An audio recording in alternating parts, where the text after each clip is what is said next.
આંધી તોફાન સાથે વરસાદનો એલર્ટ છે। ગુજરાત સહિત દેશમાં તોફાની વરસાદની આગાહી અપાઈ છે। 60 કિલોમીટરની ઝડપથી પવન ફૂંકાઈ શકે। દેશના 14 રાજ્યોમાં વરસાદનો એલર્ટ। કેટલાક રાજ્યોમાં 90 કિલોમીટર સુધીનો પવન ફૂંકાઈ શકે।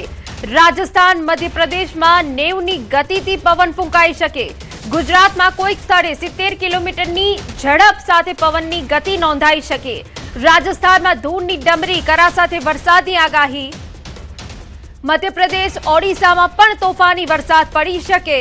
ગુજરાત મહારાષ્ટ્રમાં તોફાની વરસાદની સંભાવના છે। ઝારખંડ છત્તીસગઢ તેલંગાણામાં પણ વરસાદી આગાહી। ઉત્તર પ્રદેશ ઉત્તરાખંડમાં પણ તોફાની વરસાદની સંભાવના છે। આંધ્રપ્રદેશ કર્ણાટકમાં પણ વરસાદની આગાહી।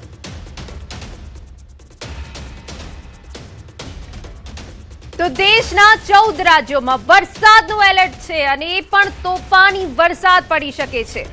ગુજરાત મહારાષ્ટ્રમાં તોફાની વરસાદની સંભાવના છે।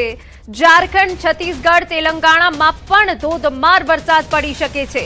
આંધ્રપ્રદેશ કર્ણાટકમાં પણ વરસાદી આગાહી છે અને આ સાથે ગુજરાતના કોઈક સ્થળે 70 કિલોમીટરની ઝડપે પવન ફૂંકાઈ શકે છે। આ તરફ ગુજરાતમાં પવન કરા સાથે વરસાદનો એલર્ટ છે। 11 જિલ્લાઓમાં કરા સાથે વરસાદનો એલર્ટ। 4 જિલ્લામાં ભારે વરસાદની આગાહી। અરવલ્લી દાહોદમાં ભારે વરસાદ પડી શકે। પંચમહાલ મહીસાગરમાં પણ ભારે વરસાદની આગાહી। કેટલાક જિલ્લામાં 60 સ્પીડથી પવન ફૂંકાઈ શકે। બનાસકાંઠા મહેસાણામાં કરા સાથે વરસાદની આગાહી છે। વાવ થરાદ અરવલ્લીમાં કરા સાથે વરસાદની આગાહી। સાબરકાંઠા પંચમહાલમાં કરા સાથે વરસાદની આગાહી વ્યક્ત કરાઈ છે। દાહોદ મહીસાગરમાં કરા સાથે વરસાદ પડી શકે। વડોદરા છોટાઉદેપુરમાં પણ કરા પડી શકે। નર્મદામાં પણ કરા સાથે વરસાદની આગાહી। ગુજરાતમાં 5 જૂન સુધી વરસાદની આગાહી।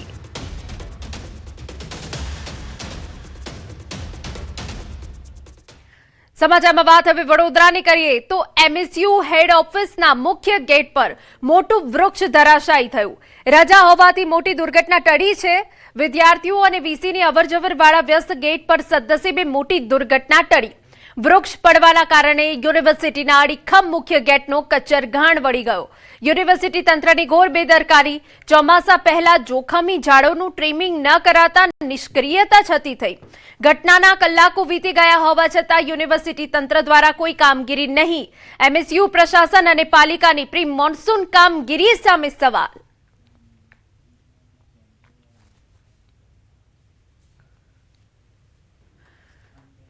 તો સદનસીબે રજા હોવાથી એક મોટી દુર્ઘટના ટળી ગઈ છે, પરંતુ યુનિવર્સિટી અને પાલિકાની અહીંયા ઘોર બેદરકારી સામે આવી છે।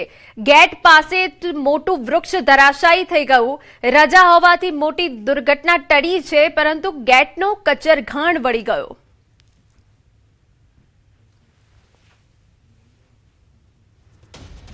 સમાચાર નર્મદામાંથી। નાંદોદ તાલુકાના લાછરસ ગામે વાવાઝોડા સાથે વરસાદ આવ્યો।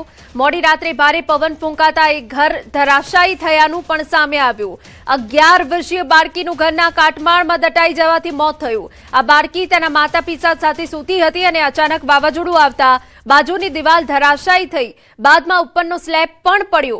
ઘટનામાં નીચે સૂઈ રહેલા પરિવારનો આબાદ બચાવ થયો। 11 વર્ષીય બાળકીનું ઘટના સ્થળે મોત થતા ગામ શોકમાં ફેરવાયું। તેમજ ગ્રામજનોનું કહેવું છે કે બાળકીના પરિવારને તંત્ર મદદરૂપ થાય।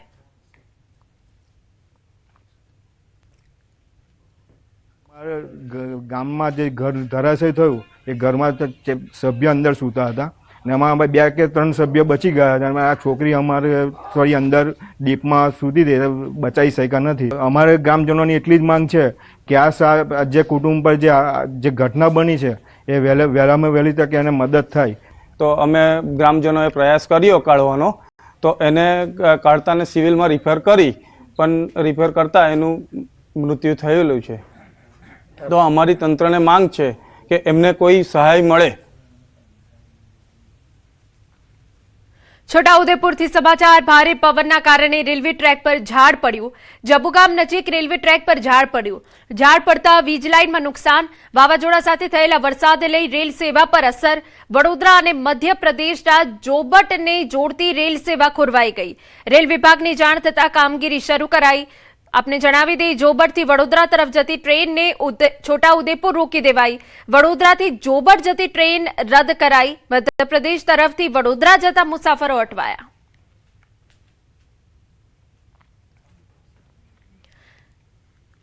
સમાચારમાં આગળ વધીએ તો ગુજરાતમાં વરસાદની આગાહી. વેસ્ટર્ન ડિસ્ટર્બન્સના કારણે વરસાદ પડી શકે.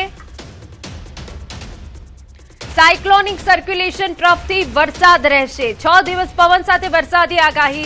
40 થી 50 પ્રતિ કલાકની ઝડપે પવન ફૂંકાશે. અરવલ્લી, મહીસાગર, દાહોદમાં પવન સાથે વરસાદી આગાહી છે. નર્મદા, તાપી, ડાંગ સહિતના વિસ્તારમાં વરસાદની આગાહી છે. અમદાવાદ, ગાંધીનગરમાં 40 ડિગ્રી તાપમાન રહેશે. અમદાવાદમાં સાંજે વરસાદ પડી શકે. આઈપીએલમાં મેચમાં વરસાદની શક્યતા છે. 2 દિવસ માછીમારોને દરિયો ન ખેડવા સૂચના. अगले 6 दिन तक गुजरात रीजन और सौराष्ट्र कच्छ में आइसोलेटेड से स्कैटर्ड और डे 3 में फेयरली वाइड स्प्रेड बारिश होने की उम्मीद है. इसके साथ ही हम थंडरस्टॉर्म भी एक्सपेक्ट कर रहे हैं 1 से 6 डे 1 से डे 6 तक, जिसमें से पहले 3 दिन जो थंडरस्टॉर्म की स्पीड रहेगी 50 से 60 किलोमीटर प्रति घंटा के हिसाब से गुजरात रीजन में, और जो सौराष्ट्र कच्छ में है 40 से 50 किलोमीटर प्रति घंटा 6 दिन, और गुजरात रीजन में डे 4 से डे 6 40 से 50 किलोमीटर प्रति घंटा.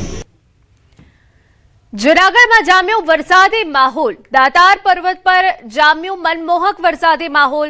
વાદળોથી ચાદરથી ઢંકાયો પર્વત. દાતાર પર્વત ઉપર ઘનઘોર વાદળો છવાતા કુદરતી સૌંદર્ય ખીલી ઉઠ્યું. પ્રી મોન્સૂન એક્ટિવિટીને પગલે દાતાર વિસ્તારમાં વાતાવરણમાં પલટો આવ્યો. ઠંડા પવનો અને વાદળછાયા વાતાવરણથી લોકોને ગરમીમાંથી રાહત મળી. દાતારની ટેકરીઓ પર વાદળોના અદભુત દ્રશ્યો જોવા મળ્યા, જેના કારણે પ્રવાસીઓ ઉમટી પડ્યા. સ્થાનિકોએ કુદરતના મનમોહક નજારાનો ભરપૂર આનંદ માણ્યો.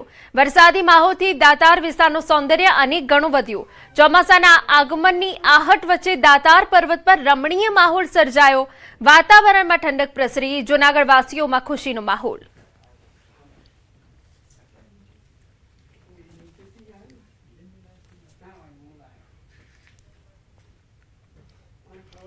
સમાચાર મળી રહ્યા છે. પંચમહાલના ગોધરા અમદાવાદ હાઈવે પર ગમખ્વાર અકસ્માત થયો, જેમાં એકનું મોત થયું. એસટી બસની ટક્કરે બાઇક ચાલકનું મોત થયું. આ અકસ્માત સીસીટીવીમાં કેદ થયો. ટુવા ચોકડી નજીક એસટી બસની ટક્કરે બાઇક ચાલકનું મોત થયું.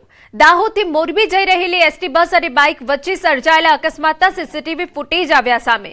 વિજોરા ગામનો યુવક ઘરે જઈ રહ્યો હતો. આ દરમિયાન જ અકસ્માત સર્જાયો. 30 વર્ષીય આશાસ્પદ યુવકનું અકાળે મોત નિપજતા પરિવારમાં શોક છવાયો. કાકણપુર પોલીસે અકસ્માતની ફરિયાદ નોંધી તપાસ હાથ ધરી. સમાચારમાં વાત હવે ભરૂચની કરીએ. બસ અને બાઇક વચ્ચે ગંભીર અકસ્માત. તવરા રોડ પાસેની ઘટના સીસીટીવીમાં કેદ. ગંભીર રીતે ઇજાગ્રસ્ત બાઇક ચાલક સારવાર હેઠળ. બસ ચાલકે વળાંક લેતા સમયે ટક્કર થઈ. સમગ્ર મામલાને લઈ પોલીસ ઘટના સ્થળે પહોંચી સીસીટીવીના આધારે અકસ્માતનું ચોક્કસ કારણ જાણવા તપાસ શરૂ. તો આપણે એ સીસીટીવી ફૂટેજ બતાવી રહ્યા છે કે જ્યાં સીસીટીવીના આધારે અકસ્માતનું કારણ જાણવાની તપાસ શરૂ કરાઈ છે. પરંતુ બસ અને બાઇક વચ્ચે આ ગંભીર અકસ્માત થયું, જે સીસીટીવીમાં કેદ થઈ ગયું છે. તવરા રોડ પાસેની આ ઘટના. સમાચાર અમદાવાદમાંથી. ગોળ લીમડા પાસે એસટી બસનો અકસ્માત થયો. મોડી રાત્રે એસટી બસનો અકસ્માત. બસ અમદાવાદથી ડિંડોલી જઈ રહી હતી. બસ ઓવરસ્પીડમાં હોવાના કારણે દુકાનમાં ઘૂસી. અકસ્માતમાં એક વ્યક્તિ ઘાયલ થયો. દુકાનની બહાર પાર્કિંગમાં વાહનોને નુકસાન થયું. એસટી બસ વાળો કીધેલો હતો કે બેફામ ગાડી, હવે રાતના 2:10 ગાડી આટલો રોડ સન્નાટો મારતો હોય, રોડ આખો ખાલી હોય તો બી એણે ગાડી ભગાઈ, કોઈ ટ્રાફિક નહીં. એ તો સારું કે આ બનાવ બન્યો રાતે 2:10. જો આ જ બનાવ બપોરે બન્યો હોય ને કોઈને જાનહાની થઈ હોય તો એની જવાબદારી કોણ હતી? નુકસાન તો મારે આખું જે લારી છે આખી ટોટલ લોસ થઈ ગઈ છે, એની ભરપાઈ કોણ કરશે? તો બસ અમદાવાદથી ડિંડોલી જઈ રહી હતી અને તે દરમિયાન જ આ દુર્ઘટના બની છે. બસ ઓવરસ્પીડમાં હોવાના કારણે સીધી દુકાનમાં ઘૂસી, જેની નીચે અનેક વાહન પણ આવી ગયા. અકસ્માતમાં એક વ્યક્તિ ઘાયલ થયો હોવાની વિગત છે. દુકાનની બહાર જે પાર્કિંગમાં વાહન પડ્યા હતા તેને નુકસાન થયું. અલગ અલગ તસવીરો અમે આપને બતાવી રહ્યા છે. રાજ્યમાં અકસ્માતની વણઝાર થઈ, પંચમહાલમાં પણ અકસ્માત થયો, ભરૂચમાં કે જ્યાં બસ અને બાઇક વચ્ચેની ટક્કર થઈ, અને બીજી તરફ કે જ્યાં ગોળ લીમડા પાસે અમદાવાદમાં એસટી બસે અકસ્માત સર્જ્યો, જેમાં અનેક વાહનને અડફેટે લઈ લીધા. સદનસીબે એક મોટી જાનહાની ટળી છે. બીજી તરફની ઘટના છે કે એસટી બસની અડફેટે એકનું મોત થયું પંચમહાલમાં. તો આમ પંચમહાલ, ભરૂચ અને અમદાવાદમાં અકસ્માત સર્જાયા.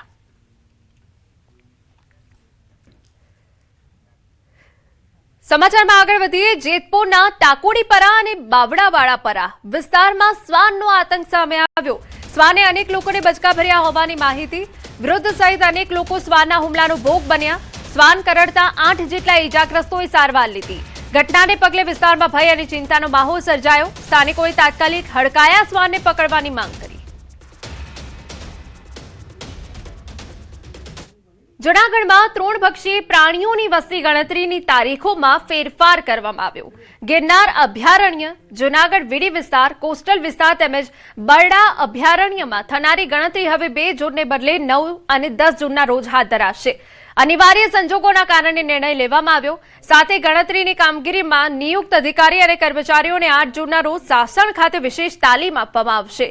નિર્ણય સાસણ ગીરના નાયબ વન સંરક્ષક દ્વારા લેવામાં આવ્યો.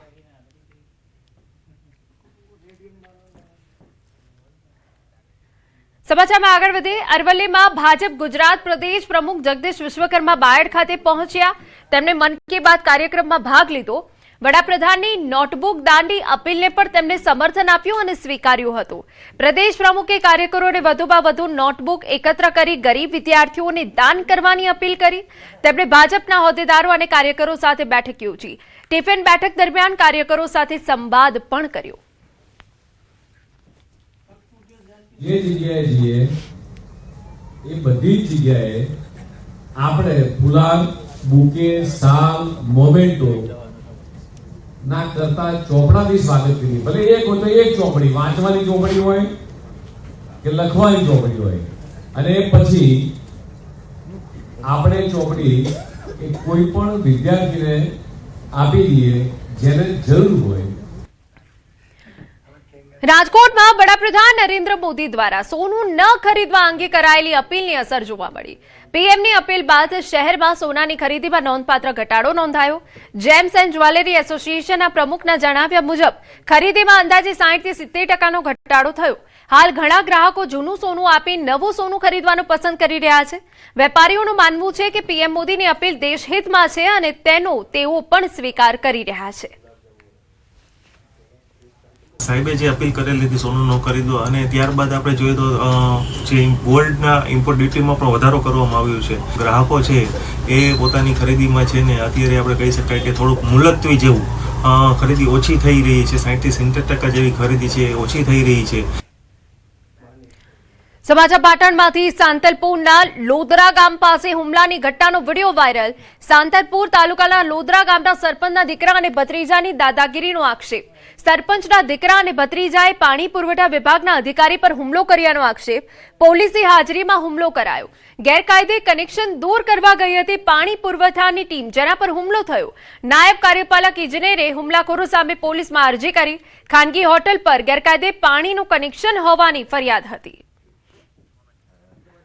તો પાણી પુરવઠા અધિકારી પર હુમલાનો દાવો કરાયો છે. આપણે જણાવી દઈએ કે જ્યાં ખાનગી હોટલ પાસે ગેરકાયદે પાણીનું કનેક્શન હતું અને તેની ફરિયાદ મળી હતી, તે દૂર કરવા જ પાણી પુરવઠા વિભાગની ટીમ પહોંચી હતી.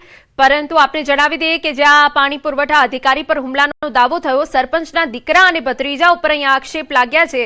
વિડીયોમાં પણ અહીંયા સ્પષ્ટ દેખાઈ રહ્યું છે. સમગ્ર મામલે પોલીસમાં અરજી કરાઈ છે. અને મહત્વના સમાચાર. દેવભૂમિ દ્વારકામાં અકસ્માતોની ઘટનાઓ સતત ચિંતાજનક રીતે વધી રહી છે.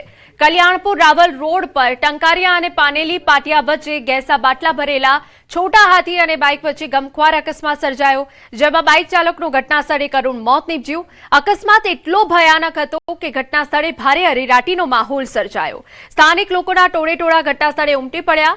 જાણ થતાં પોલીસ તાત્કાલિક દોડી આવી હતી અને મૃતદેહને પોસ્ટમોર્ટમ માટે ખસેડવાની કાર્યવાહી હાથ ધરી.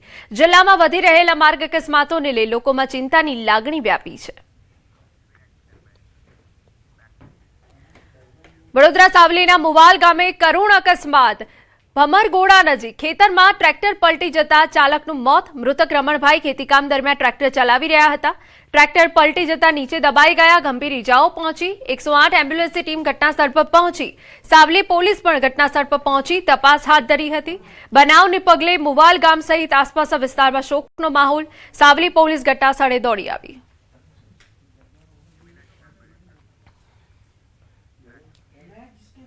પંચમહાલમાં અધિક જેઠ માસી પૂર્ણિમાએ શક્તિપીઠ પાવાગઢમાં મોટી સંખ્યામાં ભક્તો દર્શનાર્થે આવ્યા. સવારથી જ માઈ ભક્તોએ માતાજીના દર્શન કરી ધન્યતા અનુભવી.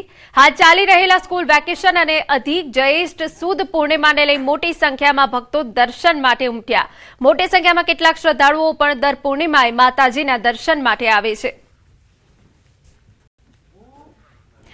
તો માઈ ભક્તોએ માતાજીના દર્શન કર્યા હતા. આપને જણાવી દઈએ કે મોટી સંખ્યામાં લોકો આવ્યા હતા અને માતાના દર્શન કરીને ધન્યતા અનુભવી હતી. અરવલ્લીના પ્રસિદ્ધ યાત્રાધામ શામળાજી ખાતે પૂર્ણિમા અને પરસોત્તમ માસના પાવન અવસરે ભક્તોની ભારે ભીડ જોવા મળી. વહેલી સવારથી હજારો શ્રદ્ધાળુઓ ભગવાનના દર્શન માટે મંદિરે ઉમટી પડ્યા. ધાર્મિક માન્યતા અનુસાર પુરુષોત્તમ માસ દરમિયાન ભગવાન વિષ્ણુના દર્શન અને પૂજનનું વિશેષ મહત્વ હોવાથી ભક્તોમાં અનોખો ઉત્સાહ જોવા મળ્યો. પૂર્ણિમા નિમિત્તે નિજ મંદિરને આકર્ષક ફૂલોથી શણગારવામાં આવ્યું. જ્યારે અધિક માસના અવસરે ભગવાનને કેરી મનોરથ પણ અર્પણ કરવામાં આવ્યો. ભક્તોએ ભાવભેર દર્શન પૂજન કરી આધ્યાત્મિક શાંતિ અને ધન્યતા અનુભવી. ના દર્શન કરવાયા છે. હવે શામળાજીને જોઈને એમના કાનના કુંડળ, એમના મસ્તકે મુગટ અને ઝરકસી જામા જોઈને એટલો આનંદ, અદ્ભુત આનંદ થઈ જાય છે. આજે વિશેષ કરીને કેરી મનોરથ પણ કરવામાં આવ્યો છે.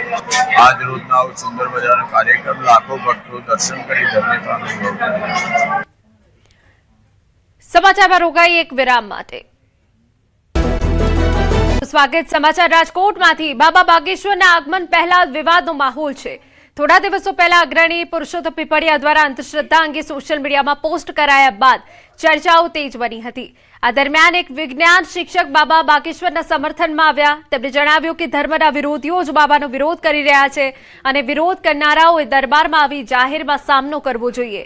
શિક્ષકે એવો પણ દાવો કર્યો કે કેટલાક લોકો માત્ર સસ્તી પ્રસિદ્ધિ મેળવવા માટે વિરોધ કરી રહ્યા છે. બીજી તરફ રેશનાલિસ્ટો અને જાદુગરોએ બાબાના કથિત ચમત્કારોને પડકાર ફેંકતા ગરમ ધગધગતો સળિયો હાથમાં પકડે તો $101 ઇનામ આપવાની જાહેરાત કરી છે. બાબાના આગમન પહેલા સમર્થન અને વિરોધ વચ્ચેનો વિવાદ ચર્ચાનું કેન્દ્ર બન્યું. મારો પોતાના પર્સનલ અનુભવથી મેં જોયું કે જ્યારે હું પરસોત્તમભાઈને મળવા ગઈ ત્યારે એમને પહેલા એમ પૂછ્યું કે એક ચેરમેન તરીકે, બેંકના ચેરમેન તરીકે મને એમ ડાયરેક્ટ એમ વાત કરી કે તમે શું બેન હેસિયતથી મને પૂછો છો. એટલે હું આજે એમને જવાબ દઈશ. હું આજે નાગરિક છું ભારતની, એ મારી હેસિયત છે. હું આજે વાલ્મીકી સમાજની દીકરી છું, એ મારી હેસિયત છે. હું આજે હિન્દુની દીકરી છું, એ મારી હેસિયત છે. આ હિન્દુ વિરોધી તત્વો તો છે એ કરી જ રહ્યા છે, પણ સસ્તી પ્રતિષ્ઠા જેને કાંઈ મળ્યું નથી. આજે મને દ્રાક્ષ મળી નથી તો હું એમ જ બોલું છું, મને ખાટી દ્રાક્ષ લાગે છે.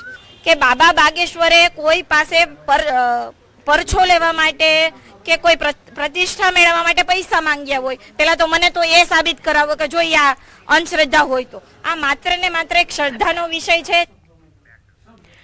પ્રધાનમંત્રી નરેન્દ્ર મોદી 5 જુલાઈ સુરતમાં ઇન્ડોર સ્ટેડિયમ ખાતેથી શહેરીજનોને સંબોધન કરશે. સાઉન્ડ સિસ્ટમ અને લાઇટિંગ કોન્ટ્રાક્ટરોને કામે લગાવાયા. સુરત મનપા અધિકારીઓ પણ કામે લાગ્યા. ભારે ગરમી અને વરસાદી આગાહીના કારણે પ્રધાનમંત્રી નરેન્દ્ર મોદીના કાર્યક્રમનું સ્થળ ઇન્ડોર સ્ટેડિયમ રખાયું છે. તો પ્રધાનમંત્રી નરેન્દ્ર મોદી ગુજરાતના પ્રવાસે છે. 5 જૂને તેઓ સુરતમાં છે ત્યારે ઇન્ડોર સ્ટેડિયમથી શહેરીજનોને સંબોધિત કરવાના છે.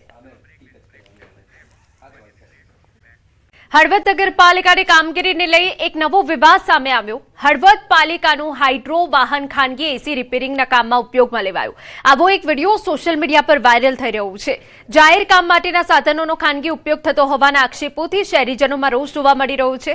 ચર્ચા એવી પણ છે કે આ વિશેષ સેવા મોરબી જિલ્લા ભાજપના એક મહામંત્રીના સગાને આપવામાં આવી હતી.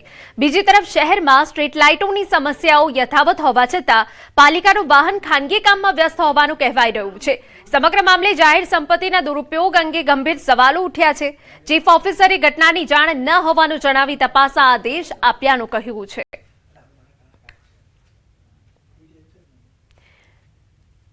પૂનમના પાવન દિવસ નિમિત્તે યાત્રાધામ દ્વારકામાં ભક્તોનું ઘોડાપૂર ઉમટી પડ્યું. વહેલી સવારથી જ ભક્તોની ભારે ભીડ જોવા મળી. જગત મંદિર, ગોમતી ઘાટ અને મુખ્ય માર્ગો પર ભક્તોની ભીડ જોવા મળી. સમગ્ર દ્વારકા જય દ્વારકાધીશના જય ઘોષ સાથે ગુંજી ઉઠ્યું. પોલીસ અને સ્થાનિક તંત્ર દ્વારા ટ્રાફિક અને સુરક્ષાની ખાસ વ્યવસ્થાઓ ગોઠવાઈ. તો બીજી તરફ ગોમતી સ્નાન અને દ્વારકાધીશના દર્શન માટે દિવસભર ભાવિકોની ભીડ જોવા મળી. તો આપને એ દ્રશ્યો બતાવી રહ્યા છે કે જ્યાં પૂર્ણિમાનો અવસર હોવાના કારણે દ્વારકા ખાતે લોકોની ભારે ભીડ જોવા મળી હતી. ભક્તોનું ઘોડાપૂર ઉમટી પડ્યું હતું અને જય દ્વારકાધીશ દ્વારકા ગુંજી ઉઠ્યું.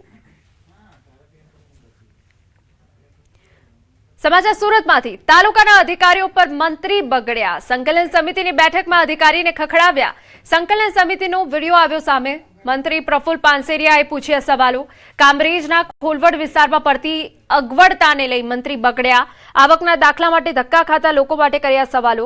કામ ન કરતા અધિકારીઓને સસ્પેન્ડ કરવાની આપી સૂચના.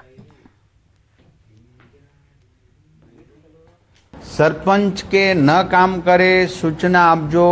કોઈ પણ કામો ગોતી અને સસ્પેન્ડ થતા હોય ત્યાં સુધીની એક્શન લેવાના છે. હું તમને સોંપું છું આ કામ. ટીડીઓ એટલે તમને ખ્યાલ છે ને તમારી જવાબદારી, તમારા પાવર્સની ખ્યાલ છે ને, તો એ તમે ઉપયોગ કરજો. એક પણ કામ ખોલવડ ગ્રામ પંચાયતના પાણી વગેરે મીટર આપવાના છે, બધું જ તમે જોઈ લો. મને રિઝલ્ટ જોશો ખોલવડ બાબતનું. 1.5 વર્ષથી બધા 50% ને પાણીના કનેક્શન લાઇટના નથી આપતા ખોલવડવાળા. એટલે આપણે પ્રાઇવેટ કંપની છે આ બધી, સરકારનું છે ને. આવકના દાખલામાં એક પણ વ્યક્તિ હવે પાછો નહીં જવો જોઈએ. તમારી પાસે આવકનો દાખલો કઢાવવા આવે એની સ્થિતિ ગરીબ માણસ હોય તો જ આવે ને ત્યાં. તો એને 3 ધક્કા થાય એટલે શું આપણે. નર્મદાનું તુમડાવાડી ગામ જે આઝાદીના આટલા વર્ષો બાદ પણ વિકાસથી વંચિત હતું. અહીં ગામ લોકો પીવાના પાણી માટે, વીજળી માટે રજડપાટ કરતા હતા. 600 લોકોની વસ્તી ધરાવતા તુમડાવાડી ગામની વાસ્તવિકતા હૃદય કંપાવી દે તેવી છે. અહીંના ગ્રામજનો પીવાના શુદ્ધ પાણી માટે તરસી રહ્યા છે, પરંતુ ગામને નવા પ્રમુખ મળતા ગામ લોકોને આશા જાગી છે. નર્મદા જિલ્લા પંચાયતના નવા પ્રમુખ બન્યા પછી સૌથી પહેલું કામ આ ગામમાં બોરવેલની સુવિધા કરવામાં આવી. પીવાના પાણીની વ્યવસ્થા કરતા ગામમાં ખુશીનો માહોલ જોવા મળી રહ્યો છે. ગામ લોકો વર્ષોથી પાણી માટે રજડપાટ કરતા હતા અને અંતે નવા પ્રમુખે સૌથી પહેલું કામ ગામમાં બોરવેલની સુવિધા કરી, જેથી ગામ લોકોમાં આનંદની લાગણી.